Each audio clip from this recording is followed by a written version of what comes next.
the network for the AV industry.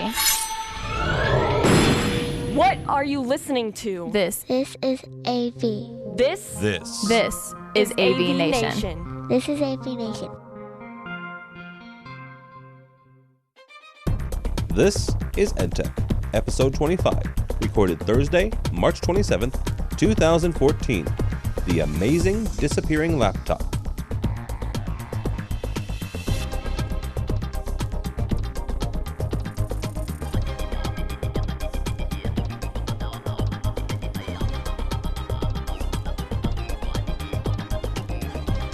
This is EdTech, the education-focused show brought to you by the fine folks at AVNation. Hello, my name is Tim Albright. I'm your host. With us this month is Mike Brandis. Mike is with Palm Beach Atlantic University. How are you, sir? I'm doing well. It's nice and sunny down here in Florida. How are you doing? I'm in St. Louis, so yeah, not so much.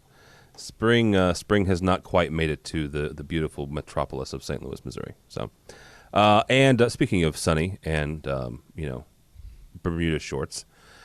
Greg Brown is UCLA's top tech manager. He's also the head of the Technology Managers Council and a fine bear. How are you, sir? Just fine. Thank you very much. Go ahead. Nothing. You emailed me the other day and said, hey, I saw the neatest, coolest thing at University of Reno or Reno University. Yes. Oh, yes. I missed my cue, didn't I? You did. That's all right. The joy of live television. Yes, I toured University of Nevada a few weeks ago, and which oddly enough lays claim also to the largest collection of Burning Man memorabilia. They're the closest major university to Burning Man, which is out there in the Nevada desert, and they had an exhibit there and.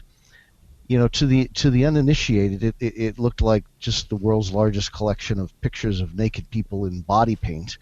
Nice.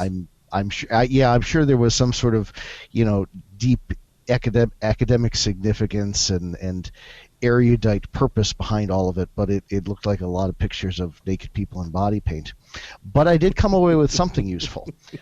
Toured the classrooms, and they do something I have not seen before. They leave out comment cards, and these are on little bound pads, like you rip one off like a notepad sort of thing, and it is a little card, and it says, how is this room working for you? Our top priority is to make sure that technology in the classroom is working for you. Please let us know if you're having any problems or successes with technology in the classroom. We would also appreciate hearing any suggestions you might have. And it's got name and date and building and email or phone. And basically lines for comments. There it is right there. And it is just addressed with their mail stop. And you write a comment and you toss it in campus mail. And apparently it works really well for them, and they get a lot of thought out comments. It's a way people tend to send things as opposed to the pick up the trouble phone or dial in and start yelling at the first tech that picks up sort of thing. So I thought that was kind of neat. I had never seen that before, and so that concludes show and tell day today on the EdTech podcast. Well, here's the thing: is as a technology manager, is that something that you personally would find value in, and then how do you get your higher ups to, pay for pads in every room? Comments are handled by a group other than mine, and let's see, how do I not get more people pissed off at me? Let's just say we have limited success with handling comments successfully. Okay, that's a nice way to put it. Mike, is this, because here's the thing, guys. I mean, I'm recently out of being a technology manager, and so I can just kind of sit back here and go, that's a great idea. You guys should do that because. It doesn't affect me anymore. But I honestly think that that's something that I would like. At Lewis and Clark, where I did work for a number of years, we have a good printing press and a mail or a media area that prints all sorts of things, that's something that right there is something that we could easily do, or they could easily do with limited amount of money. Mike, is that something that you would find value in, or how do you guys get? How does your university get feedback? Of course, every AV rack has the steps and a troubleshooting number to call, but we don't get well thought out feedback. We just get, hey, the system doesn't work or everything's down. But every time you try and solicit feedback on what we can improve or minor tweaks on user interfaces on touch panels or workflow processes, that's a huge benefit. And if it works and you get legitimate feedback, that would be great instead of just getting a bunch of stuff from people that are stupid comments, or students get a hold of the pads and write out who knows what. Students would never do that. What are you talking about? No, students are perfect angels who help pay our salaries, so we're thankful for them. They do. That's right, they do. I keep forgetting that. That's the joy of being a research-based university. You can tell them, you don't really pay my salary anyway. Jeez, never mind. That right there. Not that we would. That right there is why the state of California is in trouble, folks. Just want to put that out there. Right around ISE, we're moving on, by the way, to the articles. Right around ISE, Extron came out with this great new switcher. It was the DTP Crosspoint 84. It was an all-in-one box. That's how they were positioning it. A number of people who write and cover Extron extensively were like, this is the greatest thing since sliced bread. It's finally Extron's foray into the all-in-one box. It's got video switching. It's got audio switching. It's got an amplifier. And that was it. So, me being the snarky blogger and, purveyor of information that I am, I wrote a blog post that said, not so fast. I stole a line from one of our childhood television shows and said one of these things is not like the other, specifically comparing the DTP to the DMPS and the Innova DVX. However, let it never be said that I will not give people props when they deserve it. Good on Extron for actually coming out and saying, that thing that said that we didn't, that box that we said didn't have a control system in it? Well, now it does. The DTP now has a built-in control processor. And here's the thing. I actually wrote a blog post this week about that, saying, hey, you know what? Good for them. They put a control system in this box, which in my mind puts them in the same camp. Now we can have a conversation about whether or not analog connections on the back of the box are important, because if they are, then you need to consider another box. In my initial blog post, I raised that point, and a number of design engineers from different integration companies took issue with that. They said, you know what? Now, in this day and age, when 99.9% of the infrastructure is digital, you really don't need the analog connection on the box itself. You may need it remotely, and if that's the case, this box has you covered, because they've got their Extron's twisted pair little endpoints. You can put one that has a 15-pin RGB HV, and you're good to go. So since you're the closest to Anaheim, I guess we'll start with you. First of all, do you think this does put Extron in play for that all-in-one box market, and is adding a control system important? Yes and yes. I think this is a good move for them. Ideally, it would have been nice if they'd had a year or two ago. One of their, it's a double-edged sword. One of their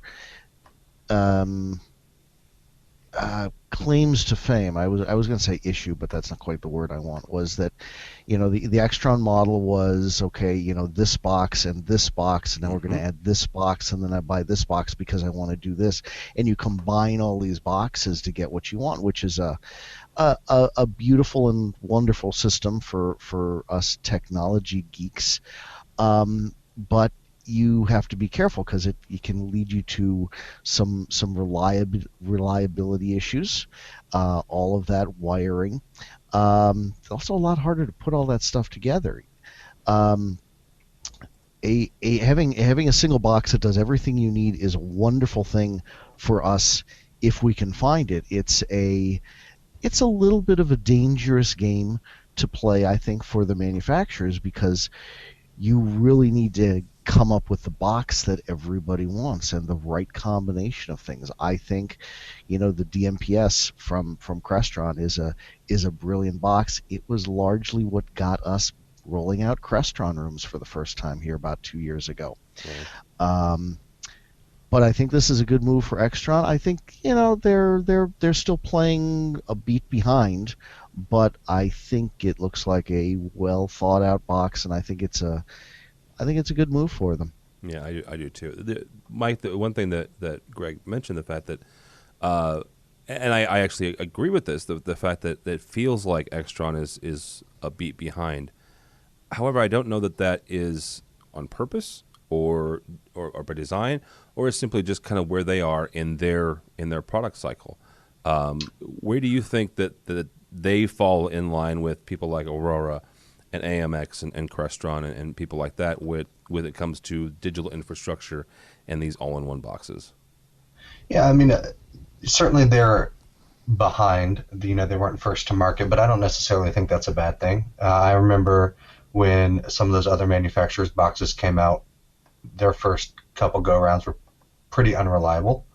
So there's something to be said for waiting and testing the market waters. But yeah, they're definitely behind. But I think this is a good step forward for me as a technology manager. It answers a lot of the questions I have, and an all-in-one box that has more outputs than I'll ever need in case I need to add lecture capture or streaming or anything like that. That's nice. Of course, I'm a little biased because when they announced it, I was at Extron's campus, and they announced it to us attending the training before it hit the website. So it was kind of, I think it's going to be a great box, especially when, you couple it with one of their new professional touch panels that they're coming out with this summer. I think it could be a real winner, especially for someone like myself who hasn't already put any all-in-one boxes in.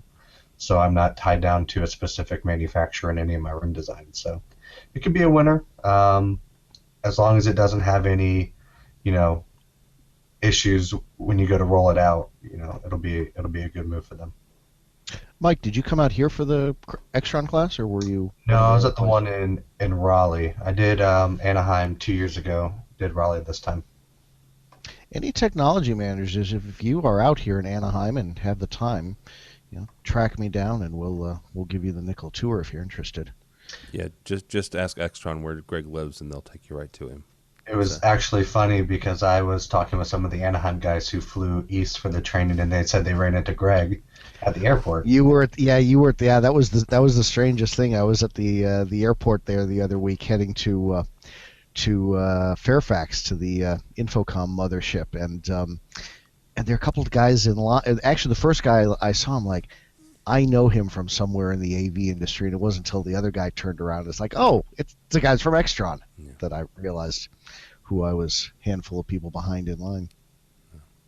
Very cool. All right, from our friends over at Rave Publications, actually, this is Sarah Abrams' work. Sarah's a fine writer and editor.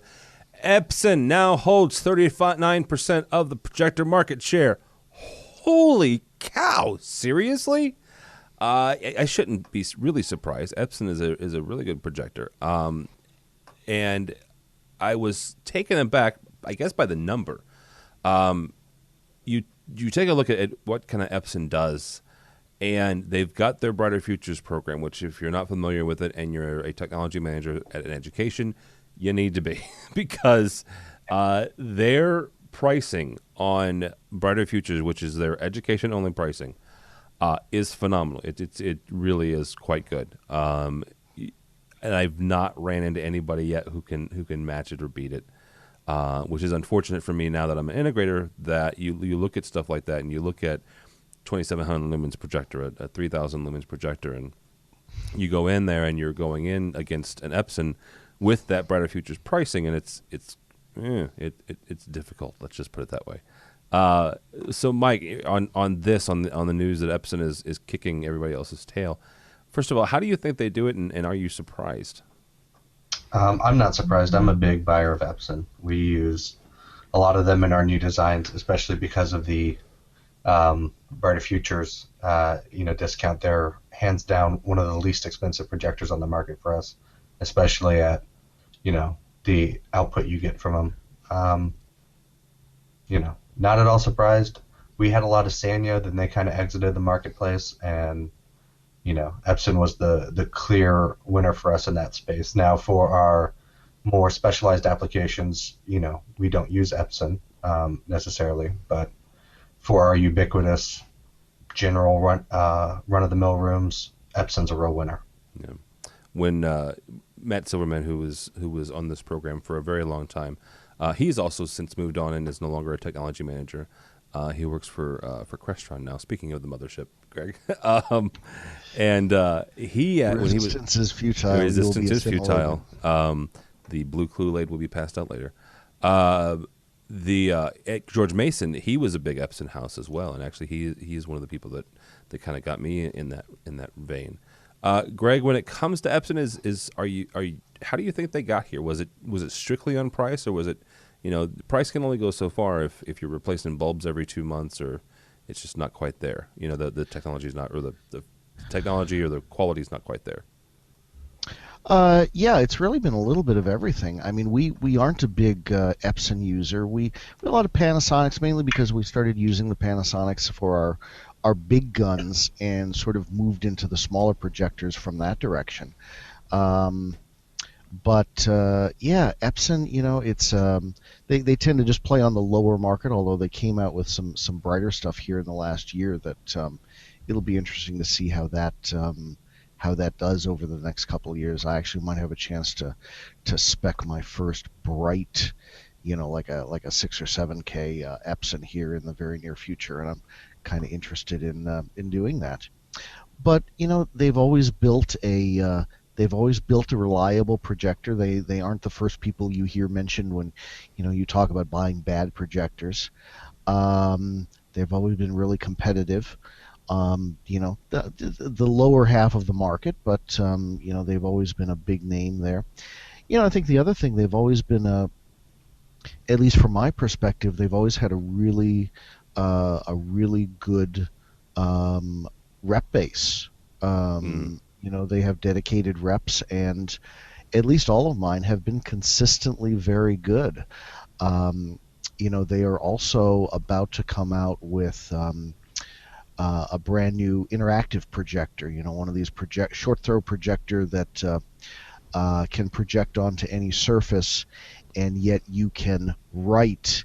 It's got the little sensor, and I think it's a little laser transmitter, and you can write on the board just like the interactive projectors, but without the damn pens. Oh wow! You can use your finger.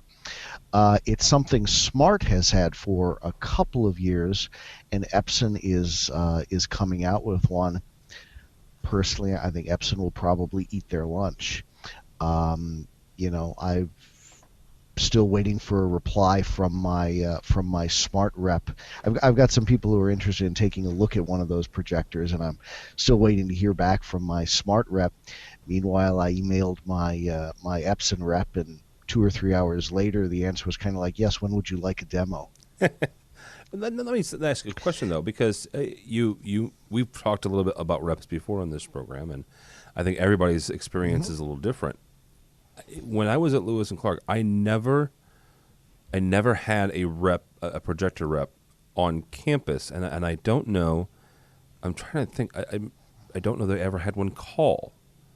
So I couldn't tell you who the Midwest rep for Epson is for education. And so I think everybody's is different, because that's one group of technology that never really messed with flyover country, I guess, with the Midwest, from what I could tell, because even my colleagues here in St. Louis, at WashU and St. Louis University and other places in town, they've never really had a great relationship with the projector reps or the display reps. Now, Extron, Crestron, AMX, all these other switching houses and control manufacturers, they're all over, right? They're everywhere, up one side and down the other. But for some reason, in at least in the Midwest St. Louis region, projectors and display reps have never been that prominent. So, I don't know. Yeah, I think it varies with the market, and I think it depends a lot on the company. There are, most projector reps, we never hear from. We have a very good Panasonic rep, we have a very good Epson rep, and there are some folks with some other companies which are very good. And I guess these other companies are selling enough product, without having to bother reaching out to all of these various companies. It's also hard, from their perspective. Who do they call up? They call up, the purchasing person, and really the last person who wants to talk to most of these reps is a higher ed purchasing person. And finding the technology manager, the guy in the dimly lit office with all the crap in the back, is sometimes a little hard to find.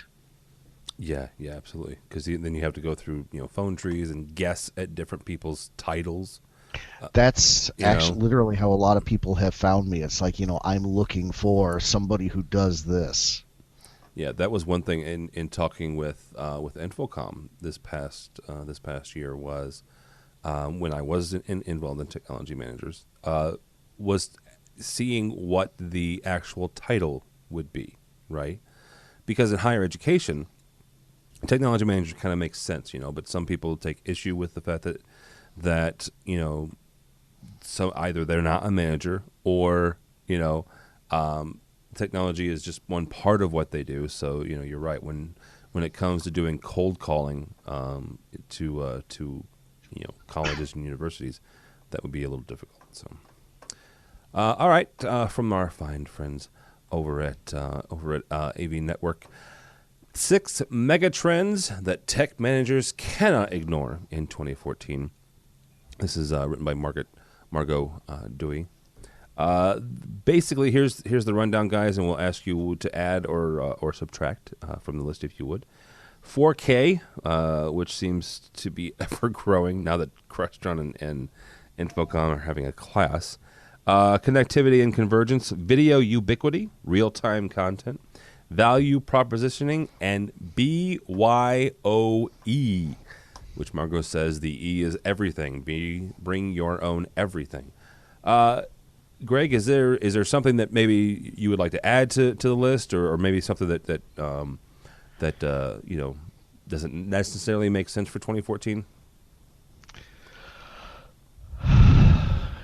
Yawn. Oh, come on. No, it's she started out with saying, I love pretentious articles as much as the next reader. When I first read it, I mistakenly read it as pretentious, which I don't know. I don't want to throw her under the bus. Margot's a nice person. Leave her alone. I don't know her personally. I read her magazine and I love her writing, and she is a wonderful and skilled technology writer. And but yeah, it's the same sort of hype. 4K. Is anybody doing anything with 4K in higher education? Cue the crickets. Very select applications. Yeah, it's very, very niche. I don't have a medical school here either, so that might have something to do with it. Yeah, and we're not involved with a medical school here, so I think that's going to be niche for another year or two at best. And I've got enough stuff to think about for the next year or two. Connectivity and convergence, yeah, that's going to continue. This is the point where I mentioned we have 34 IT departments on campus. Video ubiquity, yeah.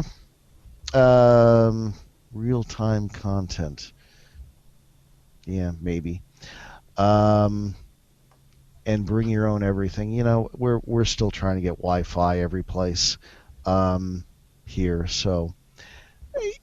Yeah, this most of the stuff is still a couple years out, I think, before it's a huge issue, but we're going to start seeing it. All right. Is that enough? You're my curmudgeon today, I guess. Yeah, I was going to say, have we filled the curmudgeon quota for the show yet? I think so. You're awful curmudgeon-y for somebody in Southern California, just so you know. You could have. Well, okay, never mind. I was going to say, didn't they pass the legal marijuana? Or was that no? That was Washington. So never mind. Colorado, yeah. And yes. Washington. So, Mike, on this list here, the 6 mega trends. Is there something maybe to add to it that we need to pay attention for 2014? I mean, if we want to be completely honest, when we're talking about technology managers, some of us are still trying to catch up and get our systems digitally compliant. Well, I mean, that's a big one for me. I'm not worried about a lot of the things on these lists. For me right now, it's trying to get everything digitally compliant and then, hopefully then go in and add streaming. I mean, certain universities are very behind the times. I'll lump, unfortunately, myself in there for missing the curve on being ahead. So things like 4K, that's a ways down the road for me to even think about. And a lot of the other things that are on here, I mean, we are seeing more convergence and things like that, but I feel like that's been evolving and been a must-have item on everyone's list for the past 5 years. So I don't really know what else, to add to this list or, what I would take off of it necessarily. I'm just saying a lot of it doesn't apply to some smaller schools like mine. Well, let's talk about the moving to digital, though. I mean, you mentioned the fact that you guys are still moving do we there. have to? You kind of do, though. I mean, here's the thing.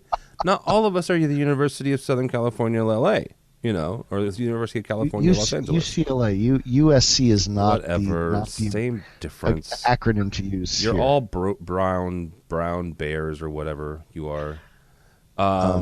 Bruins. But here's the thing: not everybody has the bankroll of. Let's just show that so Greg can. There we go. If you're watching on video, it is a Bruin eating a gator because, well, UCLA is playing the University of Florida. So. UCLA, home of a Sweet 16 men's basketball team. There you go. Florida, home of 4 in a row. There you go. All right. We'll see, won't we? Eventually, we're going to do an AV sports cast because at one point in almost all of these, it delves into sports. If we lose, I'll wear my Florida Gators T-shirt next show. How's that? There we go. That'll work. But not everybody has the bankroll of Notre Dame or pick whatever big major school you think has more money than your university. So, Mike, let's actually ask you this question since you brought it up. What is your timeline? I mean, what is it that you're telling your staff and yourself? And then how do you sell that to, the vice president and the president of your college to say, look, I know the system is still working. Yes, it's functional, but it's all analog. So, and we need to move in this direction. How does that sales pitch go? It's like every institution, regardless of your size, asking for money is always going to be an uphill battle. So for us, it's picking our spots. Hey, we've got this application that really needs to go digital. Professors are calling for Blu-rays in the classroom. Starting to see more and more handheld devices supported. So iPods, well, not iPods, that's iPads, iPhones, things like that really need digital transmission. And, so we're doing our best to catch up and trying to find, first of all, the money to outfit the classrooms is a challenge. And then trying to find a time where, the classrooms aren't in use for a few days. Year-round is still a challenge for us. So we have to kind of really pick our spots and document our work and why it's necessary. And, ultimately we don't want to be left holding the bag in 2015 when we place a computer order and they don't have VGA connections on them. We don't want to be that university that's not ready and loses out on a lot of, presentation material because we don't have systems that can support it. What percentage of rooms you figure you've got right now, Mike, that are digitally capable? We have 3 rooms out of our 100. So 3%. Oh, there you go. Yeah, right around there. I think that's 3%. Yes. Okay. So we're we're putting in proposals year after year. I think this year we're hoping to do about 40 rooms. Wow. So we'll see what gets approved, and if it does get approved, we've got our ducks in a row, our system designs done, everything ready to basically just cut a PO and get someone in here to help us install it. I thought our paltry 15% was way behind the. Well, actually, I think it is fairly behind the curve compared to a lot of universities, but it's good to find somebody else. Well, and I would be interested actually, and this is maybe somebody maybe InfoComm has done this survey. I'd be interested to see exactly what the average percentage is. Because what we've been talking about digital and the digital conversion for good Lord, and that's probably why Greg said, "What do we have to?" Because we've been talking about digital since 06, 07, when HDMI cables started making their way into our classrooms, and then the whole digital sunset and all that jazz came down the pike. That's about how long we've been messing with this. So 7-8 years now. We've been talking about digital and analog, and I think people are closer to you, Greg, than you think you are, you think they are, because I would put forth that you've got places like UCLA who has however many hundreds of rooms, and Mike 200. Who has 100 rooms. The community college I worked for had 180 rooms, and I think that they are sitting at about 10% maybe that have digital infrastructure, and that's just been over the last 2 or 3 years. Those upgrades. So, all right, let us move on from folks over at SCN. Speaking of digital and this, that, and the other, from Kirsten Nelson, is the laptop disappearing from AV? Dun dun dun. BYOB indeed, or D. Bring your own device. Anyhow. So, Greg, we'll kick it off with you on this. Are things like Crestron's Air Media, where you can stream to a device from your iPad or your cell phone or what have you, or Solstice's Immersive, where you can do the exact same thing. Things like the fact that you have an iPad, which is more powerful probably than the desktop computer you had when you were in college, Mr. Brown, and probably much smaller than the one you had in college, Mr. Brown. Is the laptop going away? And if so, is it going to be replaced? Is it going to be replaced with a mobile device, or is it something else that we've just not thought of yet? I think when I was in college, my dad was still using his old Apple III. Wow. I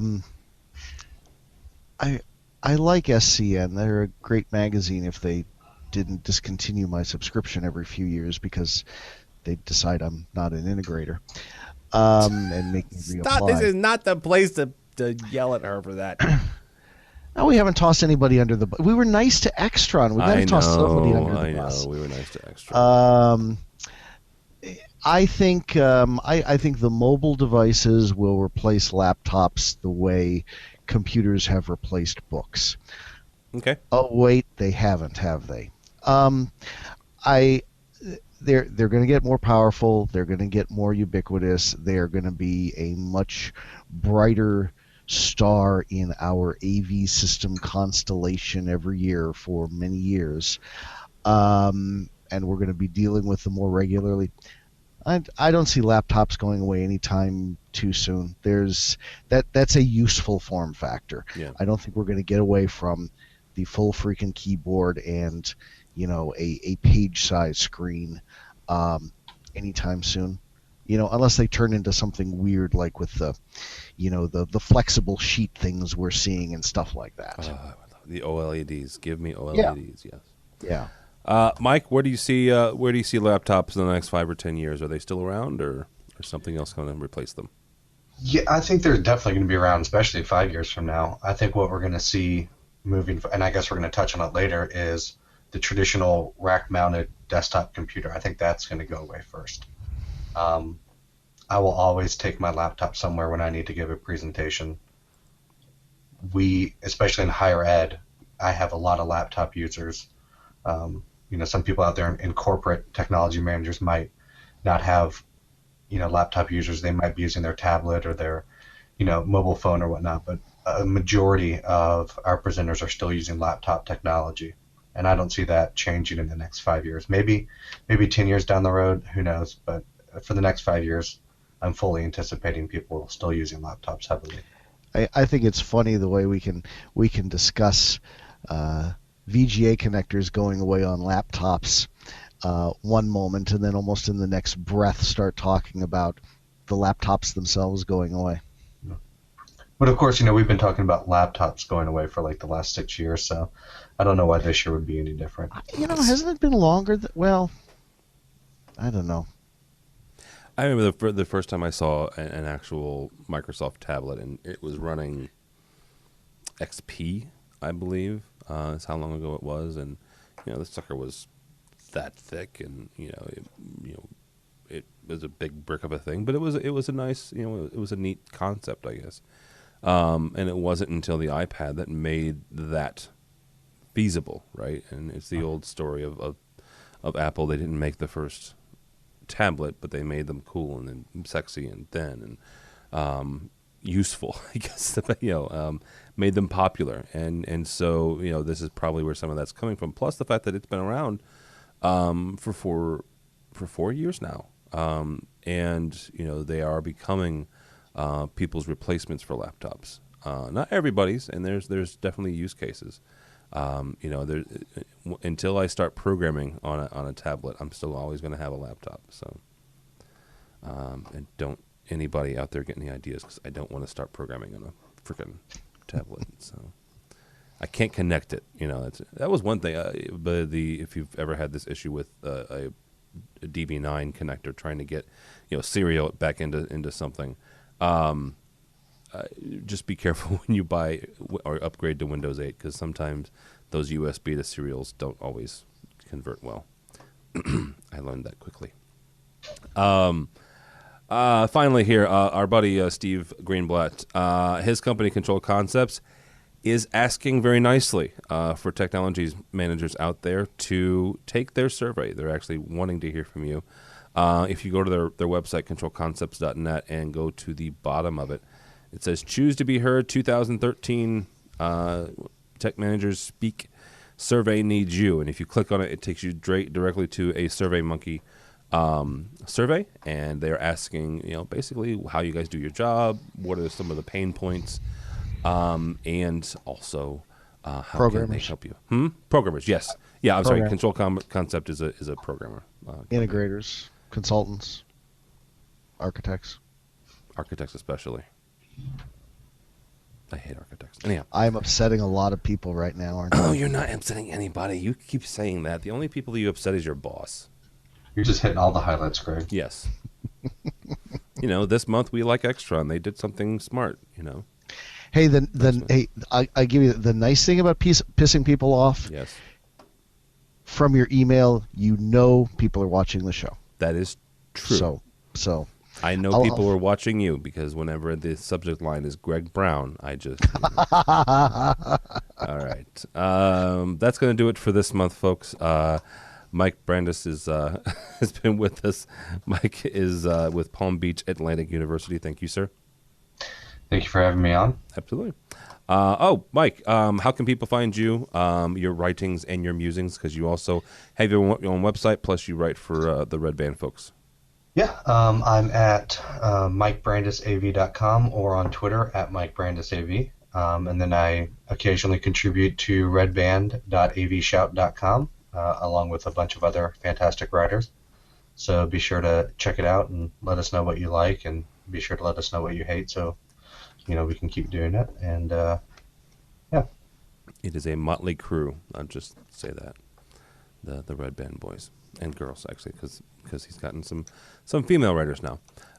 Greg Brown is the chief muckety-muck technology manager extraordinaire at UCLA. He is also the head of the Technology Managers Council. Thank you, sir.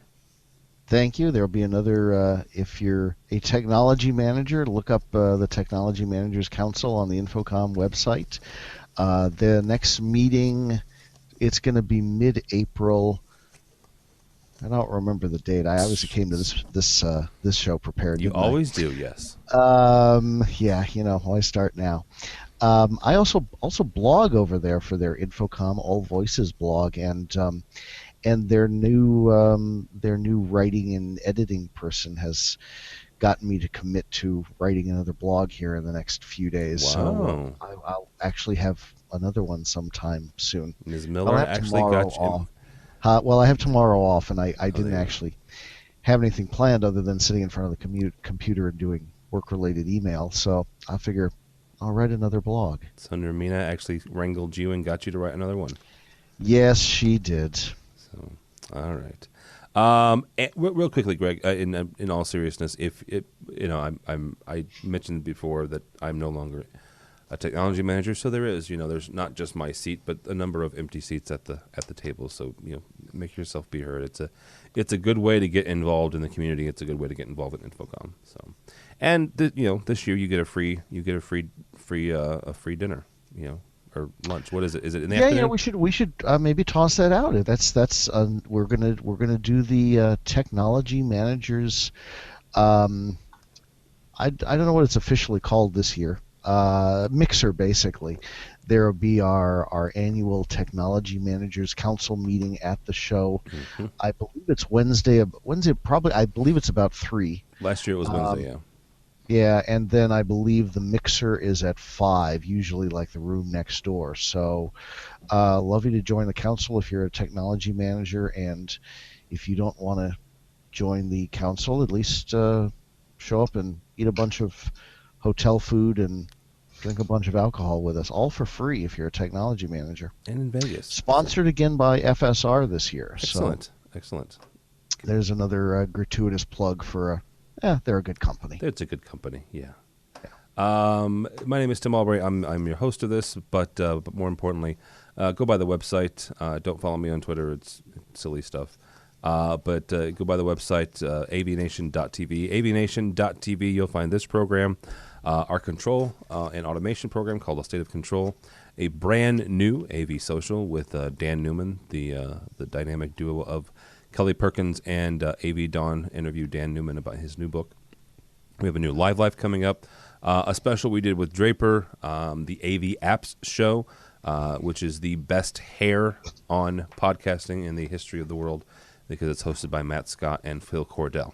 So, no, not us, Greg, not us. It's them. They have the better hair. I wasn't thinking us. No, it wasn't us. I was, I think, You're certainly for my age, I got damn good hair. Yes, you're pretty, but not as pretty as Matt and Phil.